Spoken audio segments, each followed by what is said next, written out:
Pangunahan ni Pangulong Ferdinand R. Marcos Jr. ang taunang pagtitipon ng League of Municipalities of the Philippines ngayong araw. Layo nitong bigyang pugay ang mga alkaldeng nagpamalas ng maganda at maayos na serbisyo publiko. Si Clazel Pardilla ng PTV sa Balitang Pambansa Live. Clazel.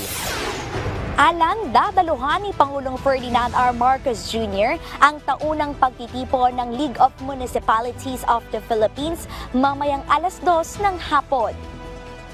Panauwing pandangal ang presidente sa event na may temang Legacy of Leadership, Sustainable Future, Leaders Building Together for National Progress. Layo nitong bigyang pugay ang mga alkalde na nagpamalas ng matagal na paninilbihan at nagdulot ng magandang pagbabago sa kanilang nasasakupan.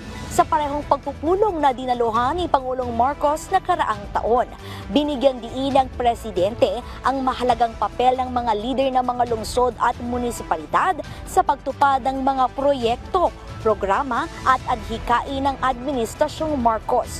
Nagsisilbian niyang lente ang mga lokal na pamahalaan na nakikita ang mga problema sa kanilang mga nasasakupan at nagbibigay daan sa national government para ito'y solusyonan.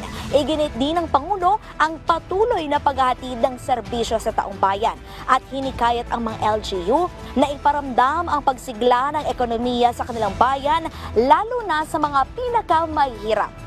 Yan ang muna ang pinakahuling balita. Balik sa iyo, Alan. Maraming salamat, Clazel Pardilla ng PTV.